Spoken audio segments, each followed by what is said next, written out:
के द्वारा जिस बल के कारण आकर्षण होता है, आकर्षण मतलब क्या, खिंचाव, ठीक है। तो ग्रेविटेशन चैप्टर में हम लोग को पढ़ना है आकर्षण, गुरुत्वाकर्षण के बारे में कि है क्या, ये कैसे काम करता है, इसमें क्या क्या छुपा हुआ है, एक एक चीज़ों को हम लोग बारी बारी से करके देखेंगे, ठीक है। तो सबसे पहले आते हैं,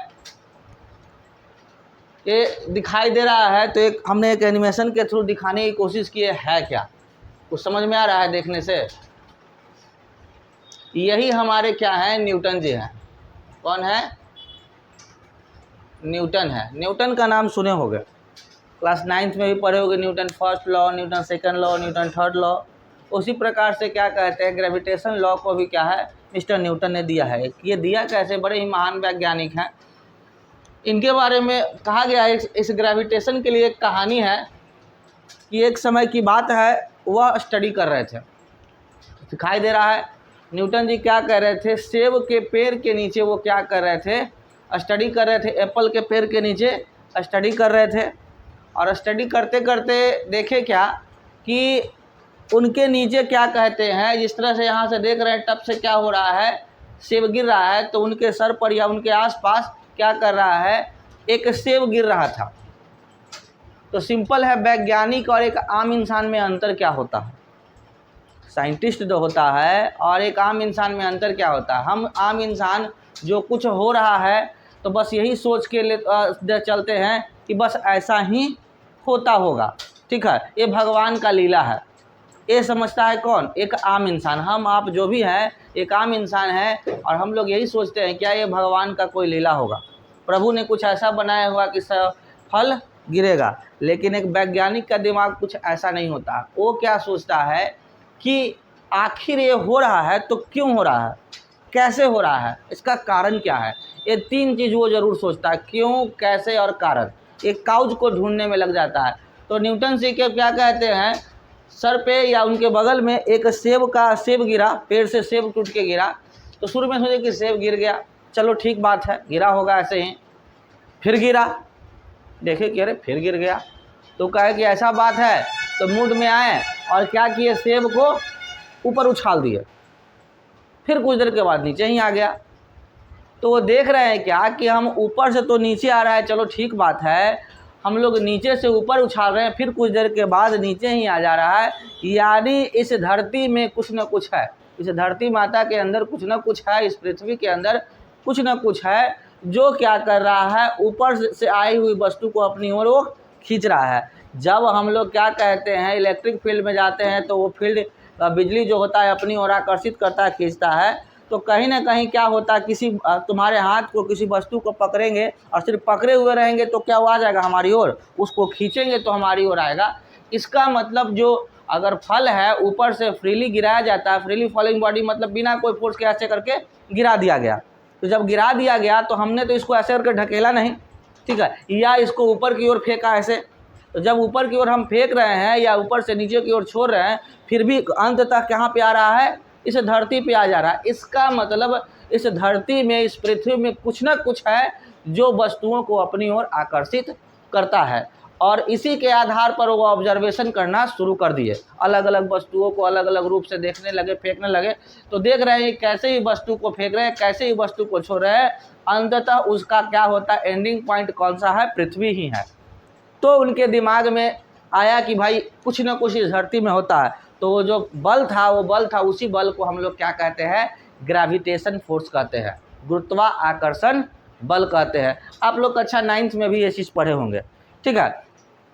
उसके बाद आता है, अब इसके लॉ के बारे में हम लोग यहाँ पे देखते हैं कि न्यूटन्स ने एक लॉ दिया, ऑब्जर्वेशन करने के बाद लॉ दिया। बोला गया क्या, every particle of a matter attract every other particle of a matter. बोला गया है क्या, with a force directly proportional to the product of masses and inversely proportional to the square of the distance between them. बोला गया है क्या कि बोला गया है कि इस पृथ्वी पर जितने भी मैटर हैं, जितने भी पदार्थ हैं, एक दूसरे से अट्रैक्ट है, एक दूसरे से आकर्षित है, एक दूसरे पर आकर्षण बल लगा रहे हैं। और जो आकर्षण बल होगा डायरेक्टली प्रोपोर्शनल टू क्या होगा, मास होगा। यानी इसका मतलब क्या होता है, जैसे जैसे द्रव्यमान बढ़ेगा वैसे वैसे आकर्षण बल बढ़ेगा, यानी फोर्स बढ़ेगा। और जैसे जैसे द्रव्यमान घटेगा वैसे वैसे फोर्स क्या होगा, घटेगा। ठीक है, आगे चल के उसमें जो जी का मान है ये हमारा क्या है, ग्रेविटी है, इसका मान जो होता है फिक्स होता है 6.67 गुने 10 के पावर -11 मीटर क्यूब पर सेकेंड स्क्वायर kg पर इज द ग्रेविटेशनल कांस्टेंट। इसका मान आप लोग को याद रखना है कि कैपिटल जी का मान कितना होगा 6.67 गुने 10 के पावर -11। ये आपको ऑब्जेक्टिव में ही पूछेगा, न्यूमेरिकल बनाने में भी पूछेगा। ठीक है, आगे की ओर चलते हैं, इसको और डिटेल से समझते हैं कि यहाँ पर देखिए, अब यहाँ पर जो सेब का पेड़ हमने पीछे के टॉपिक्स में दिखाया कि सेब का पेड़ है, तो हम लोग जो यहाँ पृथ्वी है, पृथ्वी हमारा ऐसा ही क्या है, गोल है, और हम लोग ऐसे ही जैसे पेड़ यहाँ पे खड़ा है, हम लोग भी कुछ ऐसे ही यहाँ पे खड़े होते हैं। ठीक है, कुछ इससे अलग नहीं होते हैं। तो समझ लो कि ये पृथ्वी है और पृथ्वी पे क्या कहते हैं, सेब का पेड़ खड़ा है। ठीक है, और यहाँ से जब सेब गिर रहा है तो ऊपर से कहाँ रहा है, नीचे की ओर आ रहा है, यहाँ भी रहेगा तो ऊपर से नीचे की ओर ही आएगा। ये चीज़ें होती रहेगी। ऐसा भी हम लोग समझ सकते हैं एक क्वेश्चन कि हम लोग क्या कहते हैं, पृथ्वी के भीतर रहते हैं कि बाहर रहते हैं। ये जो पृथ्वी हमारा गोलाकार है, तो पृथ्वी के अंदर में रहते हैं कि पृथ्वी के ऊपर रहते हैं, कहाँ रहते हैं जी, पृथ्वी के ऊपर रहते हैं। तो हम लोग पृथ्वी के ऊपर रहते हैं, तो ये गोल है, तो गोल पर यहाँ पर खड़ा रहते, गिरते क्यों नहीं है। यहाँ पर अगर तुमको गोल एगो बॉल पर खड़ा करने के लिए खड़ा हो जाओगे, मुँह के भरे गिर जाओगे। तो कैसे यहाँ पर होता है जो खड़े रह जाता है। ये पेड़ है तो चलो ये सामने दिखाई दे रहा है, तो ये क्या कहते हैं, खड़ा है। ऐसा भी हो सकता है कि पेड़ यहाँ भी रह सकता है, तो पेड़ अंदर की ओर झुक के धरती पे आ जाना चाहिए था। ऐसा होता है, नहीं होता है। तो इसका कारण क्या होता है कि ग्रेविटेशन फोर्स जो होता है, जो हम इस पर खड़े रहते हैं, तो ग्रेविटेशन फोर्स क्या होता है, अपनी ओर इस वस्तु को खींचते रहता है, जिसके कारण उसे गिरने नहीं देता है। ऐसा नहीं है, अगर ग्रेविटेशन फोर्स ना रहे तो हम लोग यहाँ से टपक से क्या कहते हैं, ब्रह्मांड में फैल जाएंगे। ठीक है, लेकिन गुरुत्वाकर्षण बल के कारण ही है जो हम लोग क्या करते हैं, इस पृथ्वी के ऊपर रहते हुए भी, गोलाकार पृथ्वी रहते हुए भी हम लोग गिरते नहीं हैं। ठीक है, आगे की ओर चलते हैं। यहाँ पर दिखाया गया क्या कि यही हमारा क्या है, पृथ्वी है, और इस पर क्या होता है, ये पृथ्वी जो हो रहा है एक फोर्स लगा रहा है अपनी ओर, यानी कि यहाँ पर मान लो यहीं पर कहीं क्या है, जी है, यानी ग्रेविटेशनल फोर्स है, जो वस्तुओं को मान लेते हैं कि एक चंद्रमा है या कोई वस्तु ही है जिसे अपनी ओर क्या कर रहा है, खींच रहा है। ठीक है, और वही चीज़ यहाँ पे दिखाया गया है। अब यहीं पर देख सकते हैं, इस फिगर के थ्रू हम लोग देख सकते हैं कि ये देखो, समझ लो कि यहाँ पर पेड़ था, ये पेड़ था, हमने अभी पिक्चर में दिखाया है कि यहाँ पे लगा हुआ है, और जब वस्तु यहाँ से गिर रही है, फल गिर रहा है, तो नीचे की ओर क्या हो रहा है, आ रहा है, और कहाँ पे गिर रहा है, इस धरती पे गिर रहा है। उसी तरह से मान लो कि ये हमारा क्या है, ऊपर से नीचे की ओर क्या लग रहा है, फोर्स लग रहा है, और जो फोर्स लग रहा है उसी को हम लोग ग्रेविटेशन फोर्स कहते हैं। मतलब ओवरऑल सिंपल सा भाषा में समझ सकते हैं, ग्रेविटी के अंदर एक प्रकार का बल होता है जो किसी भी वस्तु को अपनी ओर खींचता है। कब खींचेगा, जब वह ग्रेविटेशन फील्ड के अंदर होगा, यानी कि ग्रेविटेशन फील्ड के बाहर होगा तो नहीं खींचेगा, अगर ग्रेविटेशन फील्ड के अंदर होगा तो उस वस्तु को क्या करेगा, अपनी ओर खींचेगा। कोई दिक्कत यहाँ तक नहीं ना। आगे की ओर चलते हैं कि यहाँ पर जो फॉर्मूला दिया गया उसको हम लोग थोड़ा सा समझेंगे। वही चीज़ यहाँ पर जो हमने प्रीवियस में लिखवाया है डेफिनेशन, वही चीज़ है कि दो बॉडी है, यानी two body exert gravitational force on each other. बोला गया है कि दो बॉडी मतलब बॉडी का मतलब क्या, एक लिविंग ऑर्गेनिज्म भी हो सकता है, नॉन लिविंग भी हो सकता है, कोई वस्तु भी हो सकता है, कोई भी मैटर हो सकता है। तो बोला गया दो बॉडी जो होता है gravitational force on each other, यानी कि दो बॉडी जो होगा एक दूसरे पर क्या होता है, ग्रेविटेशनल फोर्स लगाता है। ठीक है, where the direction of the force on each either body is towards the center of the other body। बोला गया है क्या कि और उसका डायरेक्शन क्या होता है, एक बॉडी यहाँ पे है और एक बॉडी यहाँ पे है, पहले का मास m1 है और दूसरे का मास क्या है, m2 है। इसके सेंटर के द्वारा, इसके सेंटर पर क्या लगाया जा रहा है, यह F फोर्स लगा रहा है। क्या बोला गया है कि दो बॉडी अगर क्या कहते हैं एक दूसरे के सामने हो, तो इसके सेंटर के द्वारा, ए वाला बॉडी के सेंटर के द्वारा इस वाले बॉडी के सेंटर पर क्या लगाया जा रहा है, एफ नाम का फोर्स लगा रहा है, जिसका फॉर्मूला क्या है, F बराबर GM1M2 गुने GM1M2 बटा R स्क्वायर। और R क्या है, तो दो ऑब्जेक्ट के सेंटर के बीच की दूरी। क्या बोला गया कि R क्या होता है, तो दो वस्तु जो है उस वस्तुओं के केंद्र के बीच की दूरी को क्या कहा गया है, R कहा गया है। इसको फॉर्मूला कभी कभी प्रूव करने के लिए आता है, तो सिंपल सा ऐसे कर देना है, F क्या होता है डायरेक्टली प्रोपोर्शनल टू M1, फिर उसी प्रकार से एक F directly proportional to M2, इसको इक्वेशन 1 मान लो, इसको इक्वेशन 2 मान लो। और तीसरा मान लो क्या, F inversely proportional to R square. यही तीन है, पहला इक्वेशन 1 2 और इसको मान लो 3। अब लिख सकते हैं बाय इक्वेशन 1 2 और 3 से F बराबर GM1 गुने M2 पर बटा R स्क्वायर, जहाँ पर ही क्या है ग्रेविटेशनल कांस्टेंट, और इसका मान अभी हमने बताया था 6.67 गुने 10 के पावर -11 बताया था ना। तो वही चीज़ बोला गया है क्या। अब यहाँ पर देखो इस फॉर्मूला से क्या पता चल रहा है, इसको थोड़ा इरेज कर देते हैं तो और क्लियर समझने में आएगा कि जैसे जैसे मास बढ़ता है, यानी कि F directly proportional to M है, M क्या है, मास है। तो बोला गया है क्या कि जैसे जैसे मास बढ़ेगा, चाहे पहले का मास बढ़े या दूसरे ऑब्जेक्ट का मास बढ़े, ठीक है, जैसे जैसे मास बढ़ेगा F भी बढ़ेगा, ठीक है, यानी कि दो वस्तुओं का वैसा जैसे वजन बढ़ेगा वैसे वैसे क्या होगा, F बढ़ेगा।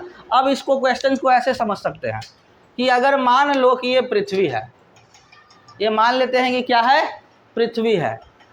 अब यहाँ पर कोई वस्तु रखा हुआ है और एक वो वस्तु कहाँ पे रखा हुआ है, यहाँ पे रखा हुआ है।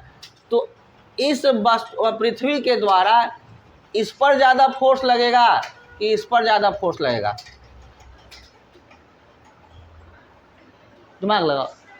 क्या कह रहा है कि ये हमारा क्या कहते हैं, पृथ्वी है, पृथ्वी क्या कहते हैं, या और एक वस्तु यहाँ पर है, एक वस्तु यहाँ पर है, तो किस पर ज़्यादा फोर्स लगेगा, इस वस्तु के, इस पृथ्वी के द्वारा इस वस्तु पर फोर्स लगेगा F1 पर कि F2 पर ज़्यादा लगेगा, F2 पे लगेगा।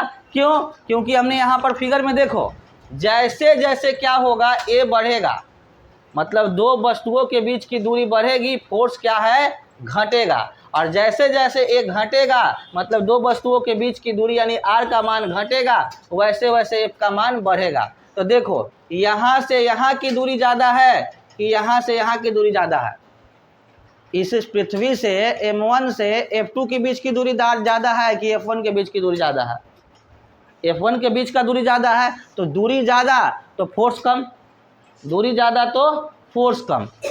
ये हो गया पहला क्वेश्चन। अब मान लेते हैं यह क्या कहते हैं, एक दो गो वस्तु है F1 और F2 और इस पर फोर्स लग रहा है, एगो 40 kg का है और एगो 70 kg का है। कौन पहले नीचे आएगा, दोनों का बराबर दूरी है, यहाँ से यहाँ का जो दूरी दोनों का है वह क्या कहते हैं H1 है, और H1 और ये भी H1 है। तो पहले F1 नीचे आएगा कि पहले F2 नीचे आएगा, F2 नीचे आएगा। मास जैसे ही बढ़ता है फोर्स ज़्यादा बढ़ेगा, जब फोर्स ज़्यादा बढ़ेगा तो जल्दी आएगा। और हमने यहाँ पे बताया है कि मास के बढ़ने से क्या होता है, फोर्स बढ़ता है। तो जितना ज़्यादा वजन का, कुछ ऐसे समझ लो ना कि छत पर से क्या कहते हैं ये कूदे, और छत पर से क्या कहते हैं पतली लड़की उधर से कूदे, कौन नीचे सबसे पहले आएगा, पतली लड़की, मुटकी आएगी जी, धप धुकुर गिर जाएगी, छोटो उसको ज़्यादा लगेगा, ठीक है। पतला आदमी क्या होता है, हल्का होता है, और हल्का आदमी क्या होता है, उसको उस पर फोर्स ग्रेविटी का कम लगता है तो धीरे धीरे आएगा। और क्या कहते हैं ऊपर से क्या कहते हैं, अगर मोटा आदमी गिरेगा तो उस पर फोर्स ज़्यादा लगेगा तो जल्दी गिरेगा। और फोर्स इतना पावरफुल होता है कि अगर अंतरिक्ष से एगो कलम का पेन, सुई का पिन भी गिरा दिया जाए, ठीक है, अगर इतना जैसे जैसे ऊपर से नीचे की ओर आता है, पृथ्वी जैसे जैसे नज़दीक आता है, ग्रेविटी उस पर बढ़ते जाता है। तो हम लोग इमेजिन करें यहाँ से एगो पिन गिराते हैं तो लगेगा कि तनिक तो चोट लगा, लेकिन अगर क्या कहते वही पिन को अंतरिक्ष से गिरा दिया जाए और पृथ्वी पर आकर गिरेगा ना तो एगो बम के जैसा भी विस्फोट करेगा, इतना पावरफुल हो जाता है वो। अब सोचो कि एगो सुइया अगर धरती पर गिर जाएगा अंतरिक्ष से तो कितना बड़ा विस्फोट करेगा। तो जी हाँ, इतना बड़ा विस्फोट करेगा। तो क्यों? क्योंकि जितना ऊपर से नीचे की ओर आ रहा है उतना उसको तेजी से जल्दी जल्दी खींच रहा है। मास तो हल्का है तो उस पर क्या लग रहा है, धीरे धीरे नीचे की ओर आ रहा है तो फोर्स उसको अपनी ओर खींचते जा रहा है। खींचते खींचते उसमें उस पिन में इतना गति आ जाता है कि पृथ्वी पर आते आते एक बम जैसा विस्फोट करेगा वो। ठीक है, तो हमने क्या देखा कि दूरी बढ़ने से, रेडियस बढ़ने से, आर का मान बढ़ने से क्या होगा, फोर्स घटता है। फिर उसके बाद क्या देखा, मास के बढ़ने से क्या होता है, फोर्स, ग्रेविटेशनल फोर्स क्या होता है, बढ़ता है कि घटता है।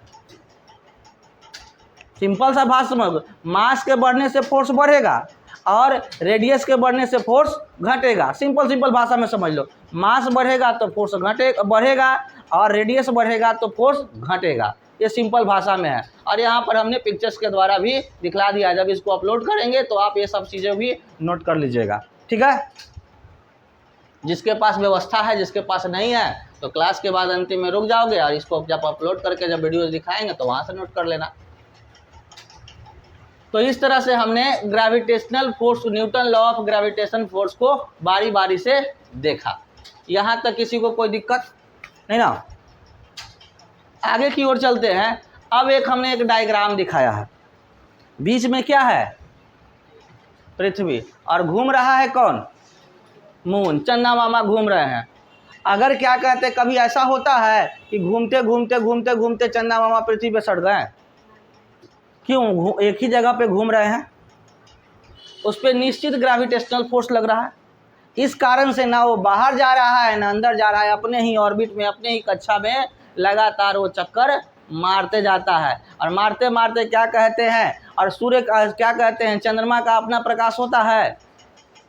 आपने पढ़ा होगा 10th वगैरह में कि लुमिनस और नॉन लुमिनस ऑब्जेक्ट, जिसका अपना प्रकाश होता है उसे क्या कहते हैं, लुमिनस ऑब्जेक्ट कहते हैं। जिसका खुद का प्रकाश नहीं होता है उसे नॉन लुमिनस ऑब्जेक्ट पढ़ते हैं। नॉन लुमिनस और लुमिनस नहीं, अगर बात समझ में आए तो इतना पढ़े होगे, क्या कहते हैं हिंदी में उसको, कुछ तो कहते हैं जी, कुछ कहा जाता है, भुला गए नम्मा उसका, कि जिसका खुद का प्रकाश होता है, क्या होता है, जिसका खुद का प्रकाश होता है उसको क्या कहते हैं, अब एगो दीप्त प्रकाश, अदीप्त प्रकाश, याद आ गया।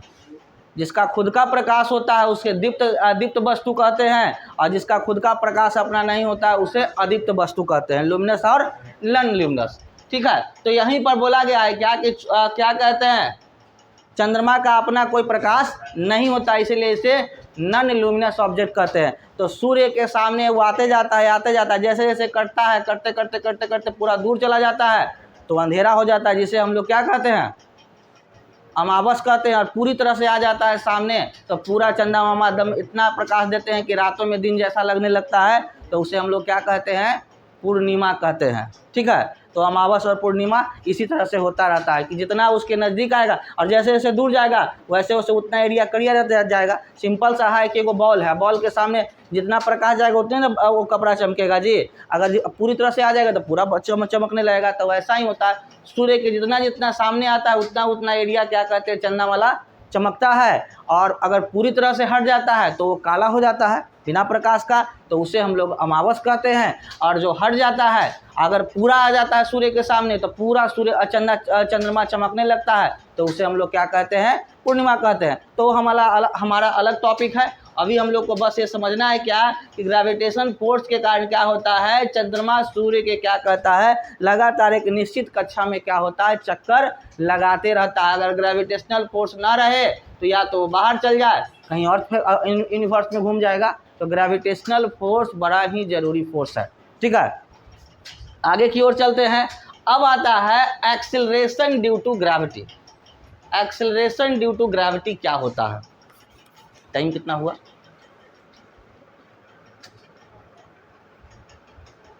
करेक्ट हो गया। चलो तो इसको समझा देते हैं। एक्सीलरेशन ड्यू टू ग्रेविटी क्या होता है? तो हमने अभी अभी पढ़ा कुछ देर पहले तक कि कैपिटल जी और इसका मान 6.67 गुने 10 के पावर -11 था। एक और होता है जिसको हम लोग बोलते हैं स्मॉल जी।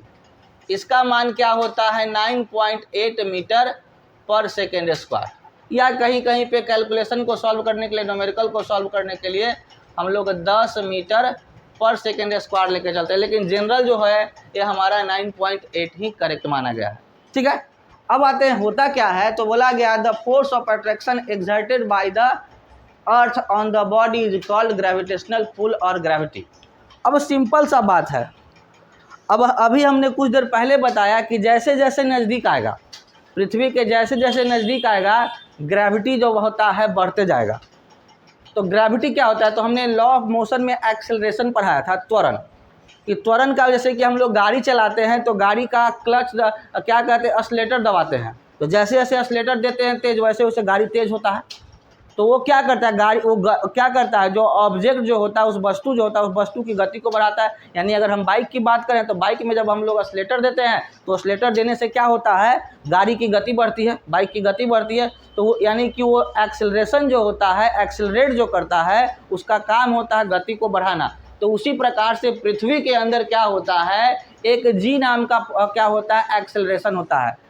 पृथ्वी के अंदर क्या होता है, एक जी नाम का क्या होता है, एक एक्सेलरेशन होता है जो वस्तु को अपनी ओर खींचता है, धीरे धीरे करके अपनी ओर खींचता है, जिसे हम लोग स्मॉल जी से कहते हैं। और इसी को हम लोग क्या कहते हैं, स्मॉल जी को ही क्या कहते हैं, एक्सेलरेशन ड्यू टू क्या, ग्रेविटी।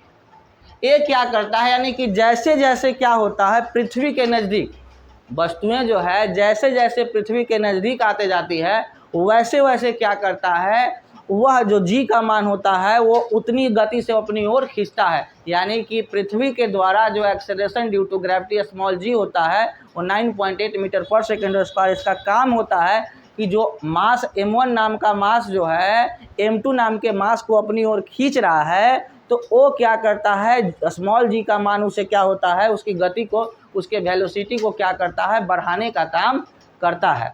ठीक है, उसके बाद आता है, यहीं पर आगे बोला गया the acceleration produced in the motion of the body under the effect of gravity is called acceleration due to gravity, it is denoted by g. बोला गया है क्या कि एक्सेलरेशन प्रोड्यूस होता है मोशन ऑफ द बॉडी, यानी कि किसी बॉडी के मोशन में, गति में क्या होता है, जो एक्सेलरेशन प्रोड्यूस होता है, गति जो मिलता है वो किसके कारण होता है, तो इस स्मॉल जी के द्वारा ही होता है। अगर बोला गया इफ क्या किसी वस्तु का मास m है, उसका रेडियस r है और उसका acceleration due to gravity g है, तो उसका क्या कहते हैं, मान क्या होगा, वो हमारे एक फॉर्मूला के रूप में दिखाया गया है। कैसे, यहाँ पे देखो, यही उसका क्या होता है, एक्सेलरेशन ड्यू टू ग्रेविटी का मान होता है। क्या है, तो स्मॉल g बराबर कैपिटल G गुने कैपिटल M बटा r स्क्वायर। और इसी को यहाँ पर एक और फॉर्मूला के रूप में दिया है, आपको न्यूमेरिकल बनाने में काम में आएगा। ठीक है, बाकी इसका जो वैल्यू होता है हम लोग समझते हैं क्या होता है, the value depend upon the mass radius and density of the planet. बोला गया है क्या कि जो वैल्यू होता है जी का वो किस पे डिपेंड करता है, तो मास रेडियस और डेंसिटी पे डिपेंड करता है। किसके, तो प्लैनेट के, यानी ग्रह के क्या होता है, डेंसिटी पे डिपेंड करता है किसका मान, तो एक्सेलरेशन ड्यू टू ग्रेविटी का मान डिपेंड करता है। और यह इंडिपेंडेंट मास से, शेप से और डेंसिटी से किसी भी प्लेस पे रखा हुआ है, उसके सरफेस के जिस पे रखा हुआ है उसके क्या कहते हैं, मास शेप से इसको कोई अंतर नहीं होता, बड़ा हो छोटा हो उससे कोई फर्क नहीं पड़ता, क्योंकि वो निश्चित होता है। फिर उसी प्रकार से इसका डायमेंशन बता दिया गया है, जी का क्या होता है, LT के पावर -2। डायमेंशन कई बार पूछा है जी, ध्यान रखना है कि इसका डायमेंशन क्या होता है। तो आज हमने क्या देखा, एक्सेलरेशन ड्यू टू ग्रेविटी के बारे में सीखेंगे, जाने कि एक्सेलरेशन ड्यू टू ग्रेविटी होता क्या है। तो हमने बताया था कि एक्सेलरेशन ड्यू टू ग्रेविटी के लिए फॉर्मूला जो दिया गया है वो क्या कहते हैं, G बराबर Gm1 बटा r स्क्वायर। ये भी एक तरह से होगा, जैसे कि हम लोग पहले से जानते थे। कैसे आया, कहाँ से आया फॉर्मूला, तो हम लोग देखेंगे। तो बोला गया है कि हम लोग जानते हैं ग्रेविटेशन फोर्स क्या होता है, तो F बराबर G m1 गुने m2 बटा क्या होगा जी, G m1 गुने m2 बटा क्या होगा, खाली ठूसला जानो, सीखो नहीं कुछ हो। अरे कॉपी पलटे थे जी, अब पलटे तो तुमको के बारी बक्के हैं हम। क्या था फॉर्मूला इसका, क्या था जी, r स्क्वायर। ये नहीं पता है, बस खाली जाके भैंस ऐसा खा ठूस लेना है, पढ़ लगी नहीं है। तो यहाँ पे बताया गया क्या कि जी आपका ग्रेविटेशनल कांस्टेंट था, m आपका m1 क्या है, पहले ब्लॉक का मास है, और दूसरा है m2 दूसरे वस्तु का मास है, और r जो है दोनों वस्तुओं के बीच की दूरी थी।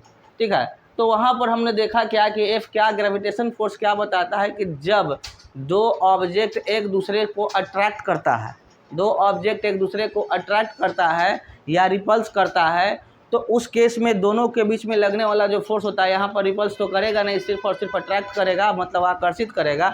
जितने बल लगा कर आकर्षित करता है उस बल को क्या कहते हैं, इस फॉर्मूला से निकालते हैं। क्योंकि हम लोग जानते हैं प्रीवियस क्लासेस में लॉ ऑफ मोशन चैप्टर में पढ़े थे, मास बराबर क्या कहते हैं, F बराबर ए मास इंटू एक्सेलरेशन, यानी कि क्या होता है, फोर्स क्या होता है, मास एंड और उसके एक्सेलरेशन का मल्टीपल होता है। तो हम लोग कर सकते हैं, क्योंकि ग्रेविटेशनल एक्सेलरेशन लगता है तो हम लोग लिख सकते हैं ना जी, F के जगह पर क्या लिख सकते हैं, mg लिख सकते हैं। तो F के जगह पे हम लोग mg लिख सकते हैं। दूसरा स्केच में लाओ ना, F के जगह पे हम लोग क्या करेंगे, mg लिख देंगे, क्योंकि अब यहाँ पर mg या तो m1 होगा या तो m2 होगा। तो इसी को अगर हम लोग g के रूप में इधर लेके चले हैं तो लिख सकते हैं g बराबर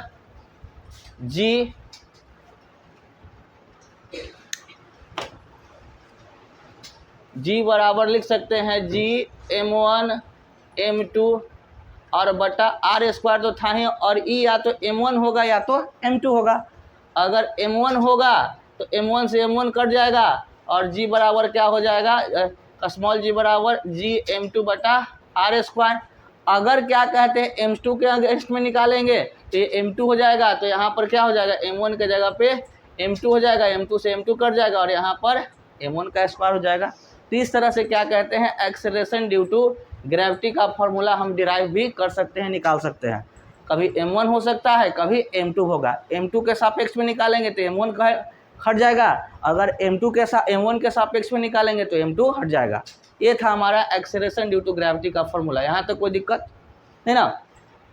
अब हम आगे की ओर चलते हैं, इसमें और भी कुछ टर्म है जो एक एक करके हम लोग पढ़ेंगे।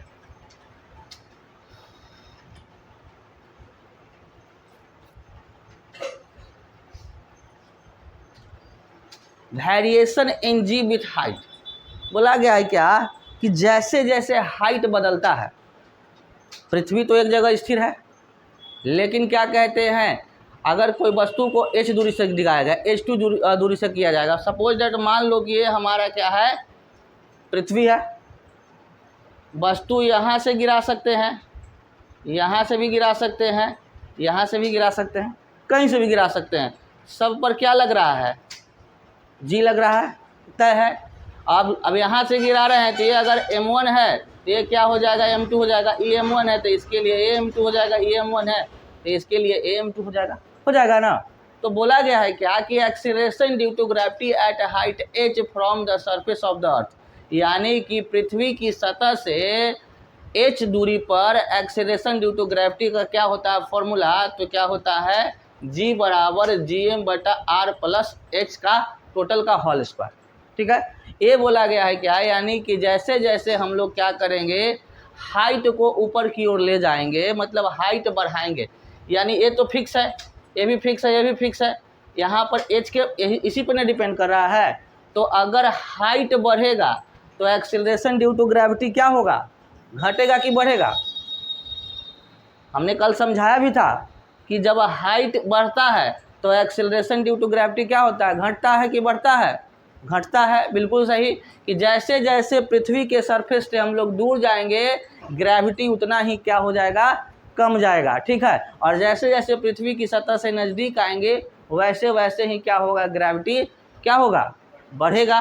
ठीक है, तो वही चीज़ यहाँ पे बोला गया है अलग अलग कंडीशन में कि अगर हाइट बड़ा हो, मतलब कि हाइट क्या कहते हैं रेडियस से बड़ा होगा, तो उस केस में ये वाला फार्मूला लगाएंगे। और अगर क्या कहते हैं जनरल अगर फार्मूला लगाया जाए तो आपको हाइट के सापेक्ष में, हाइट के रूप में क्या कहते हैं, अगर हम लोग फार्मूला निकालेंगे, कभी कभी क्वेश्चन में दिया हुआ रहेगा, किसी वस्तु का मास दिया हुआ रहेगा, उसका ग्रेविटेशनल कांस्टेंट तो हम लोग जानते ही हैं कितना होता है, 6.67 गुने 10 के पावर -11। ठीक है, और उसके बाद क्या कहते हैं रेडियस दिया हुआ रहेगा, हाइट दिया हुआ रहेगा, तो एक्सेलरेशन ड्यू टू ग्रेविटी निकल जाएगा। ठीक है, कभी कभी एक्सेलरेशन ड्यू टू ग्रेविटी दिया हुआ ये दिया हुआ है और बोलेगा कि वस्तु कितनी दूरी पर है, ये सब दिए हुए हैं और ये नहीं दिए हुए तो निकल जाएगा।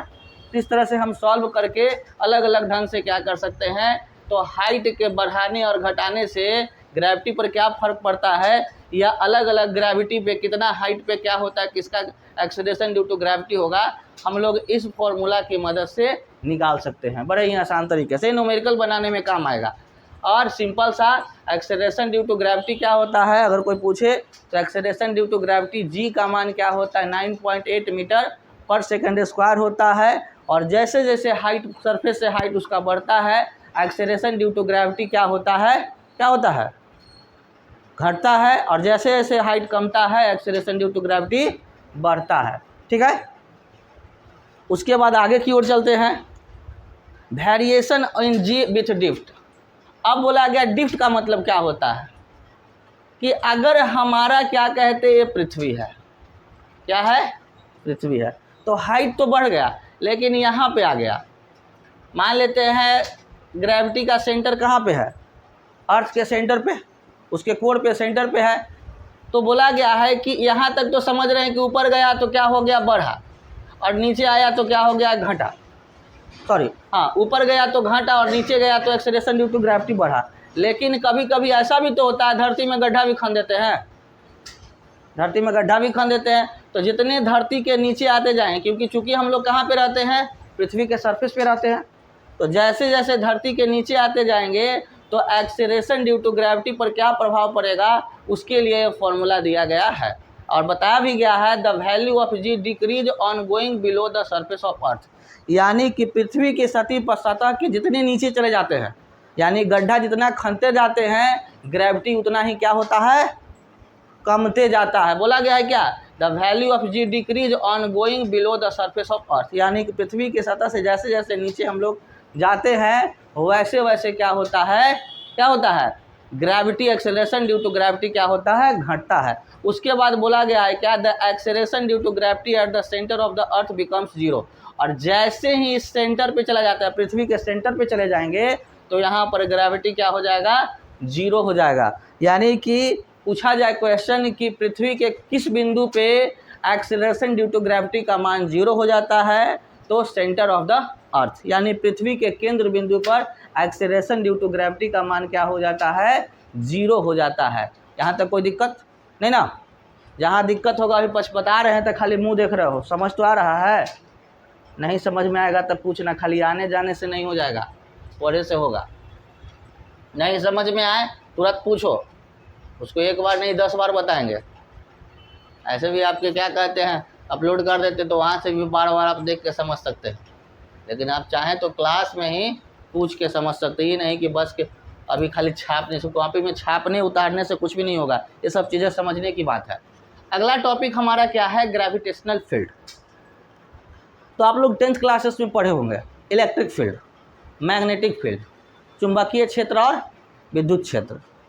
चुंबकीय क्षेत्र चलो छोड़ो, विद्युत क्षेत्र क्या होता है, विद्युत क्षेत्र क्या होता है, जब किसी कंडक्टर तार से, विद्युत चालक तार से करंट को प्रवाहित करते हैं, बिजली को प्रवाहित करते हैं, तो बिजली प्रवाहित करने के बाद, ठीक है, बिजली प्रवाहित करने के बाद क्या होता है, उसके चारों ओर जो एक क्षेत्र तैयार हो जाता है, जिसमें जाने पर हमें क्या कहते हैं, करंट का इन्फ्लुएंस हो, मान लगे, तो उसे क्या कहते हैं, इलेक्ट्रिक फील्ड। थोड़ा सा तुम बीच में आ जाओ, तो तुम चालू कर लो ना सिस्टम, नीचे से स्विच ऑन करके, बीच में आ जाओ सीधा। तो उसके बाद उसी प्रकार से क्या होता है, ग्रेविटेशनल फील्ड क्या होता है, कि पृथ्वी का वह सतह जहाँ पर क्या होता है, ग्रेविटी महसूस होता है। अगर हम लोग क्या कहते हैं, चंद्रमा पे चले जाएंगे तो ग्रेविटी महसूस होगा, नहीं महसूस होगा। तो बोला गया है क्या, कि वह सतह, वह क्षेत्र जहाँ पर गुरुत्वाकर्षण बल महसूस होता है, इन्फ्लुएंस होता है, फील होता है, तो उस क्षेत्र को क्या कहते, क्षेत्र को क्या कहते हैं, ग्रेविटेशनल फील्ड कहते हैं। बात समझ में आया। अब यहीं पर हम लोग समझते हैं, the space surrounding the material of the body in which gravitational force of attraction can be experience is called its gravitational field. माने कि ये हमारा क्या है, फील्ड है या बॉडी है, या क्या, सॉरी फील्ड नहीं है, ये बॉडी है, कोई भी बॉडी है, या हमारा पृथ्वी ही है, ठीक है। तो इसके इस दूरी तक क्या होता है, ये हमारा मान लेते हैं, ये भी मान लिए कि ये सब क्या है, यहाँ पर हम लोग को ग्रेविटेशनल फील्ड महसूस हो रहा है, यानी गुरुत्वाकर्षण बल क्या कहते हैं, महसूस हो रहा है। तो जिस क्षेत्र तक ग्रेविटेशनल फील्ड महसूस होगा उस पूरे क्षेत्र को, उस पूरे एरिया को क्या कहते हैं, ग्रेविटेशनल फील्ड होगा। जैसे ही ग्रेविटेशन फील्ड से क्या कहते हैं, हम लोग दूर चले गए, बाहर चले गए, ग्रेविटेशनल फील्ड से हम लोग बाहर चल जाएंगे तो हमें क्या कहते हैं, ग्रेविटी महसूस नहीं, बिल्कुल हम हल्का। जैसे कि हम लोग को चलते हैं ना, तो कभी चंद्रमा पर कभी देखे होगे, टीवी न्यूज़ वगैरह में देखे होगे, मोबाइल्स वगैरह पे चंद्रमा पे चलते देखे हो, एक डेग मारेगा तो उछल के ऊपर चल जाएगा, आगे चल के हम दिखाएंगे भी। तो क्या वहाँ पे कोई ग्रेविटी है ही नहीं, ऊपर से कोई दबाव है ही, नीचे कोई खींचने वाला, तो हवा में उड़ता है। अगर जहाँ ग्रेविटी नहीं है उसको एक बार धक्का मारोगे तो काफ़ी दूर तक चला जाएगा, ठीक है। यहाँ पर तो धक्का मारोगे तो हिलेगा भी नहीं, और भारी से भारी व्यक्ति को, 100-100 किलो के व्यक्ति को चाहोगे तो ऐसे करके एक उंगली से ऐसे उठा लोगे, क्योंकि वहाँ पर कोई ग्रेविटी है ही नहीं, कोई प्रेशर है ही नहीं। नीचे से ऊपर उठाएंगे तो ग्रेविटी ना रहता है जो नीचे की ओर खींचे हुए रहता है, तो प्रॉब्लम क्रिएट करता है, और तो कुछ होता नहीं है। तो वही चीज़ यहाँ पे बताया गया है क्या, कि ग्रेविटेशनल फील्ड क्या होता है, तो वह क्षेत्र जहाँ पे किसी भी व्यक्ति को या किसी भी ऑब्जेक्ट को गुरुत्वाकर्षण, गुरुत्व का एहसास होता है, गुरुत्वाकर्षण बल का एहसास होता है, तो उस क्षेत्र को क्या कहते हैं, ग्रेविटेशनल फील्ड कहते हैं। और ग्रेविटेशनल फील्ड इंटेंसिटी क्या होता है, the intensity of gravitational field of material body at any point its field is defined as the force experienced by the unit mass placed at that point of test mass। जैसे कि मान लेते हैं, suppose that ये हमारा क्या छोटा सा, इस बार छोटा पृथ्वी बनाते हैं, इसके चारों ओर क्या कहते हैं, ये ग्रेविटेशनल फील्ड है। ये सब क्या है, ग्रेविटेशनल फील्ड है।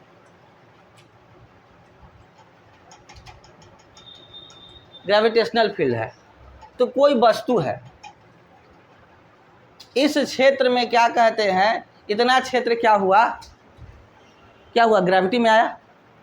तो इस जितना क्षेत्र में, और इस पर क्या हुआ, इस क्षेत्र में आने से इस पर क्या हुआ, ग्रेविटी, गुरुत्व क्या हुआ, इन्फ्लुएंस हुआ। तो जितना क्या कहते हैं, मान लेते हैं जी नाम का ग्रेविटी इन्फ्लुएंस हुआ ए नाम के क्षेत्र पर, तो दोनों के मल्टीपल को ही क्या कहते हैं, ग्रेविटेशनल फील्ड इंटेंसिटी, ठीक है। कि किसी यूनिट क्षेत्र में अगर ग्रेविटी महसूस होता है, गुरुत्वाकर्षण बल इन्फ्लुएंस होता है, फील होता है, तो उस क्षेत्र को ही क्या कहते हैं, ग्रेविटेशनल फील्ड इंटेंसिटी।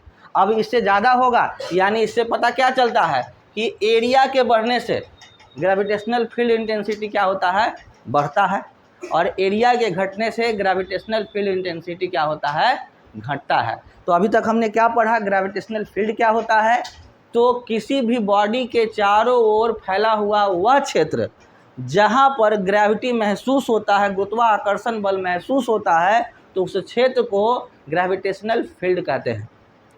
और उस क्षेत्र में कोई दूसरा वस्तु, अगर जितना क्षेत्र हो उसका मतलब दूसरे वस्तु का जितना एरिया क्या होता है, जाता है, उस एरिया में ग्रेविटेशनल फील्ड जो उस पर लगता है, दोनों के मल्टीपल को ही क्या कहते हैं, गुणनफल को ही क्या कहते हैं, ग्रेविटेशनल फील्ड इंटेंसिटी कहते हैं।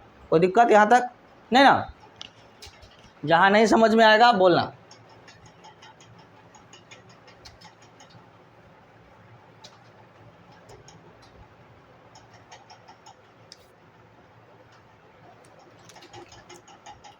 उसके बाद आते हैं, उसका एक फिगर हमने डायग्राम को ड्रॉ किया है। ये हमारा क्या है, पृथ्वी है, या एक बॉडी है, एक ऑब्जेक्ट है, और ये भी क्या है, एक ऑब्जेक्ट है, ठीक है। तो ये पूरा क्या है, दिखाया जा रहा है क्या, ये क्या है, पूरा ग्रेविटेशनल फील्ड है। और ये वाला क्षेत्र क्या होता है, इस फील्ड के क्या कहते हैं, लेवल में आया है।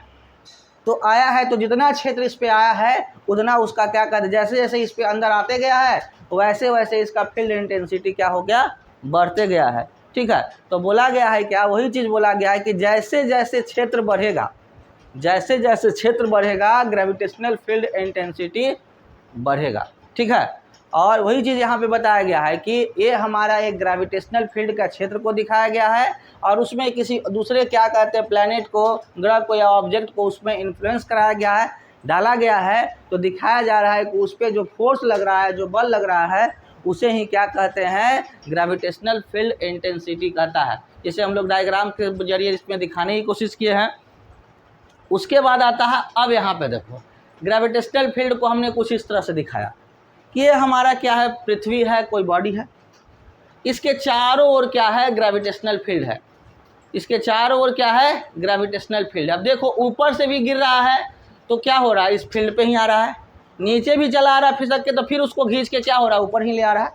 यानी कि इस फील्ड में कहीं भी चारों ओर जो हमारा, मान लेते हैं हमारा जो स्क्रीन है वो पूरा ग्रेविटेशनल फील्ड का एरिया है, इस पृथ्वी के ग्रेविटेशनल फील्ड का एरिया। अब उस फील्ड में जितने भी वस्तुएं सब क्या कहते हैं, मास ऑफ द बॉडी क्या कहते हैं, आ रहे हैं, वो सब क्या हो रहे हैं, आकर्षित हो रहे हैं, सबको अपनी ओर क्या हो रहा है, अपने में क्या कर रहा है, चिपका ले रहा है, चिपका ले रहा है ना। तो वही चीज़ समझ लो कि क्या कुछ ऐसे भी समझ सकते हैं कि ये हमारा पृथ्वी है और यहाँ पर जितनी भी वस्तुएं हैं, जैसे आम, पेड़, पौधा, जो भी है, सजीव, निर्जीव, हम, तुम, कोई भी, तो सब क्या है, ऐसे ही क्या कहते हैं, पृथ्वी पे लटके हुए हैं। इसी ऐसे ही जान, देखो ग्रेविटेशन है, क्या गिर रहा है कोई व्यक्ति, नहीं ना गिरा, सब इसी तरह से क्या है, लटका हुआ है, हम, तुम, कोई भी। अगर ये ग्रेविटी नहीं रहे तो क्योंकि ये पृथ्वी क्या है, ब्रह्मांड में है, यूनिवर्स में है, वो यूनिवर्स में हम लोग गिर जाएंगे। कहाँ जाएंगे, किसका कोई हिसाब किताब नहीं हो जाएगा, यूनिवर्स में ही खो जाएगा। यूनिवर्स इतना बड़ा है कि आज तक यूनिवर्स की लंबाई, चौड़ाई, ऊंचाई कुछ भी पता नहीं लगा है कि आखिर है ये कितना बड़ा।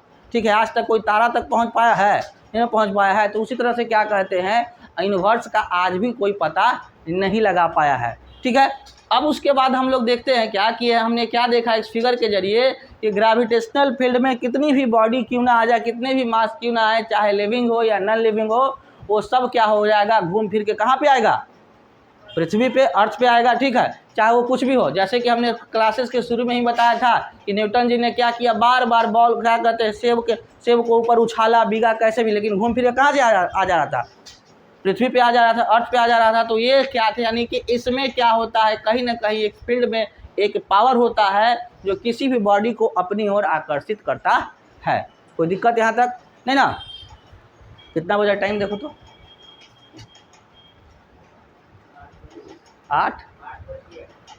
8 ही ना बजा है। चलिए तो आगे की ओर हम लोग चलते हैं। एस्केप वेलोसिटी, ये एस्केप वेलोसिटी है क्या। अब हम लोग समझते हैं कि हमने सबसे अब तक ये क्या समझा कि क्या कहते हैं कि ग्रेविटेशनल फील्ड होता है, जिसमें क्या होता है, कोई भी वस्तु आता है तो क्या हो जाता है, वो आकर्षित हो जाता है। उसके बाद हम लोग समझते हैं क्या कि एस्केप वेलोसिटी क्या होता है। तो एस्केप वेलोसिटी में कभी क्या होता है, ऐसा देखे होगे तुम लोग कि या सुने होगे, क्या होता है कि अंतरिक्ष में क्या होता है, सैटेलाइट छोड़ा जाता है, अंतरिक्ष में सैटेलाइट छोड़ा जाता है। हाल फिलहाल में क्या कहते हैं, कुछ दिन पहले ही क्या होता है, मून पे क्या होता है, सैटेलाइट को छोड़ा गया था। तो जब तक क्या होता है, ग्रेविटी को, पृथ्वी के ग्रेविटी को नहीं छोड़ेगा, जब तक क्या कहते हैं वो दूसरे ग्रह पे जा पाएगा, वो तो उसी में ऑर्बिट, चंद्रमा की तरह चक्कर मारते रहेगा, चक्कर मारते रहेगा। नहीं तो एक ग्रह से दूसरे ग्रह पे जाने के लिए इसके क्षेत्र को क्या करना होगा, उसको छोड़ना होगा। जैसे कि अगर क्या कहते हैं, घर में अगर कहा जाए कि अगर आप क्या कर सकते हैं, जैसे कि एक कहावत सुने, बड़ा पुराना कहावत है कि भगवान शंकर क्या कहे अपने दोनों बेटा को, कार्तिकेय जी को, गणेश जी को, कि कौन सबसे बेस्ट है। ठीक है, तो दोनों कहा कि हम बेस्ट हैं, तो दोनों कहा कि हम बेस्ट है। तो कार्तिकेय जी के पास क्या था, उनका रथ था, उनका क्या था, गरुड़ था ना जी, मोर था। हाँ, मोर पे क्या कहते हैं, बैठ के वो पूरा धरती का ब्रह्मांड, सबसे पहले भाई अपना ताकत दिखाने के लिए हम पूरा धरती हमें ब्रह्म, क्योंकि वो खुश थे कि मेरे पास तो उड़ने वाला मोर है। और इसके पास, गणेश के पास तो क्या है, चूहा है, तो ठुरकते ठुरकते रह जाएगा। लेकिन क्या होता है, कहावत है ना जी कि अकल बड़ी की भैंस, क्या है, अकल बड़ा की भैंस, अकल बड़ा, इतना समझ में आता है। चलो, तो अकल बड़ा की भैंस, तो अकल तो भगवान शंकर क्या कहते हैं, अकल लगा, भगवान शंकर, गणेश जी जो थे अपना क्या कहते हैं, अकल लगाएं, और अकल लगा के क्या कहते हैं, शंकर भगवान क्या कहते हैं, शंकर भगवान का मारे लगे कहकर, क्योंकि पूरा पृथ्वी तो क्या कहते हैं, शंकर भगवान में समाया, तो काहे नहीं इनके चक्कर मार लेते हैं, कहानी खत्म। क्योंकि माता पिता से बड़ा कोई, उनके एक बच्चे के लिए माता पिता ही उसकी सृष्टि है, पूरा ब्रह्मांड है। ठीक है, तो उन्हीं का चक्कर लगा लेते हैं, उन्हें से एकदम चक्कर उक्कर लगा लेते हैं। तब तक कार्तिकेय जी भ्रमण करके आते रहते कि हम तो जीत ही गए। तब तक तो यहाँ पर क्या कहते हैं, किसका को जी कहते हैं, गणेश भगवान का विवाह शादी का चर्चा चलने लगता है कि भाई शादी कर दिया जाए। उन्हें से आते हैं तो कि ऐसे कैसे हुआ, तो कि पापा आप तो क्या कहते हैं धोखा दिए हमको।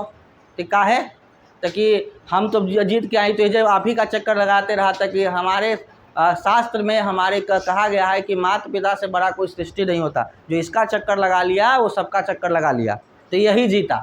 तब वहाँ पर कार्तिकेय जी कसम खाते हैं कि अब हम पूरा जीवन आजीवन विवाह ही नहीं करेंगे, क्योंकि उनका का जो ईगो पे हर्ट पहुंच जाता है कि भाई हम इतना लुरगर थे, हमको ये गणेश जी तो ऐसे रहे। तो कभी अपने आप को बड़ा नहीं समझना चाहिए। तो वहीं पर क्या कहते हैं, कुछ समझते हैं कि वो चक्कर लगाने की बात आई, वो चक्कर पे ही हम लोग इस कहानी को बताया। तो चक्कर लगाते रह गए, तो भगवान जो गणेश थे वो भगवान शंकर का चक्कर लगाते रह गए, तो वो ऑर्बिट में, उसी ऑर्बिट में चक्कर लगाते रह गए। तो वो क्या कहते हैं, पर्वत पे ही रह गए, हिमालय पर्वत पे ही रह गए। लेकिन क्या कहते हैं, कार्तिकेय जी वहाँ से एस्केप कर गए, मतलब वहाँ को छोड़ के निकल गए।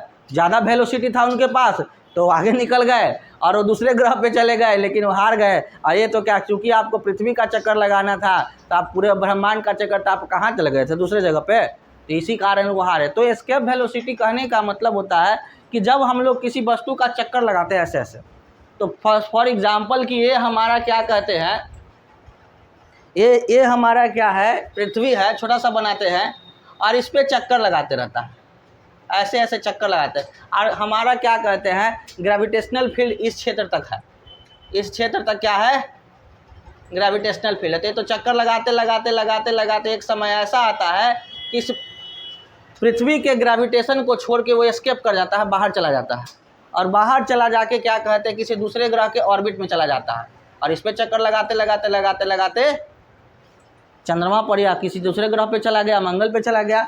तो यह एस्केप वेलोसिटी क्या कहता है, वह कम से कम गति जिस पर एक वस्तु, एक बॉडी जो होता है किसी पृथ्वी के ग्रेविटेशनल फील्ड को या किसी भी ग्रह के ग्रेविटेशनल फील्ड को छोड़ के निकल जाता है, तो उस कम से कम वेलोसिटी को ही क्या कहते हैं, एस्केप वेलोसिटी। सिंपल सा भाषा में समझो, वह कम से कम गति या कम से कम वेलोसिटी या मिनिमम वेलोसिटी जिससे क्या कहता है, वो घूमते घूमते उस ग्रह के ग्रेविटेशनल फील्ड को एस्केप करके यानी छोड़ के दूसरे फील्ड में चला जाता है, तो वह मिनिमम वेलोसिटी ही क्या कहलाता है, एस्केप वेलोसिटी कहता है। बहुत इंपॉर्टेंट चीज़ है जी, ये आगे चल के आप मेडिकल वगैरह में भी जाइएगा, इंजीनियरिंग में भी जाइएगा, तो ये क्वेश्चन रहेगा कि एस्केप वेलोसिटी होता क्या है।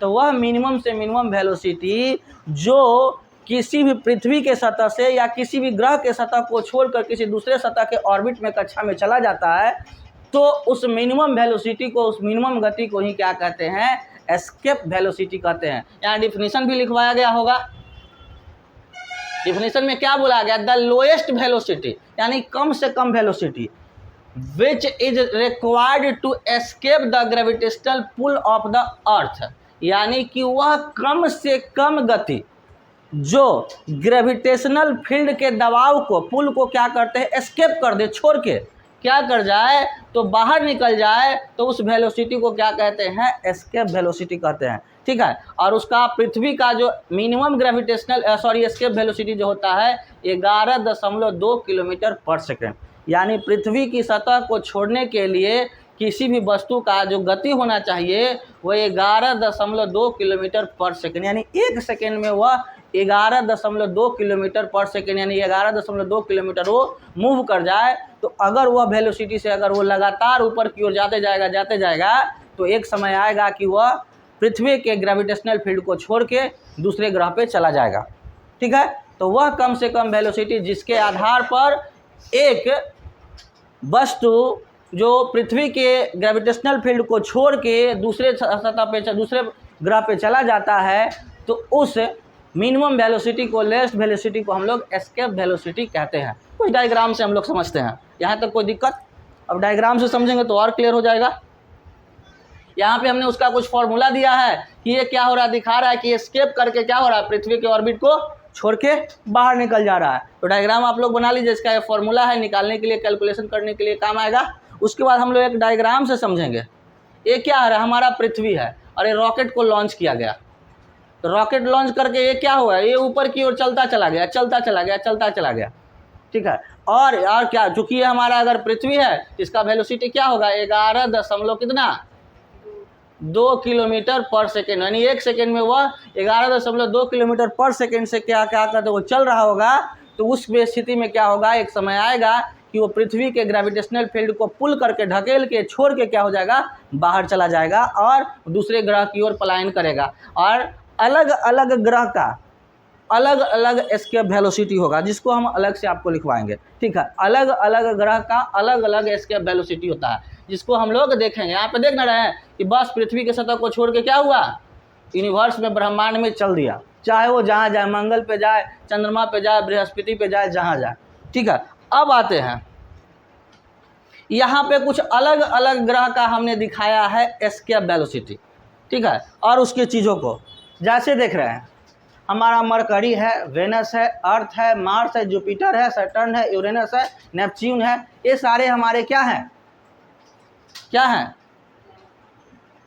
ग्रह है ना जी, प्लैनेट है। अब इसी के यहाँ पे दिखाया गया है किस तरह से वो क्या कर रहा है, अलग अलग सतह से क्या हो रहा है, सतह को क्या कर रहा है, छोड़े से। यहाँ पर देखो, यहाँ पे देखो, सबका अलग अलग दिया हुआ है कि किसका कितना क्या होता है, एस्केप वेलोसिटी होता है, कितना दूरी से वो जाता है और कैसे छोड़ता है, दिखाया गया सभी जगह से। ऐसा नहीं होता है कि सिर्फ क्या कहते हैं, पृथ्वी से ही क्या कहते हैं, पृथ्वी के ग्रेविटेशनल फील्ड को ही छोड़ेगा वो। अलग अलग जगह पे अलग अलग क्या होता है, सबका अपना एक एस्केप वेलोसिटी, यानी प्रत्येक ग्रह का अपना एक एस्केप वेलोसिटी होता है। चूँकि हम लोग पृथ्वी पर रहते हैं, तो पृथ्वी का हमने बता दिया था कि 11.2 किलोमीटर पर सेकेंड इसका एस्केप वेलोसिटी होता है। और एस्केप वेलोसिटी होता क्या है, तो वह मिनिमम वेलोसिटी और लोएस्ट वेलोसिटी जिसकी मदद से वह पृथ्वी के सतह को या किसी ग्रह के सतह को छोड़ के बाहर निकल जाता है, उसकी कक्षा को, उसके ऑर्बिट को छोड़ के बाहर निकल जाता है। तो और कैसे निकलेगा, तो इलेप्टिकल चक्कर लगाते हुए, ठीक है, बाहर निकल जाएगा। तो उस क्या कहते हैं, वेलोसिटी को, मिनिमम वेलोसिटी को हम लोग क्या कहेंगे, एस्केप वेलोसिटी कहेंगे। यहाँ तक कोई दिक्कत नहीं ना। तो बाकी जो है हम लोग नेक्स्ट क्लास में देखेंगे। आज जो बताएं इसमें कोई दिक्कत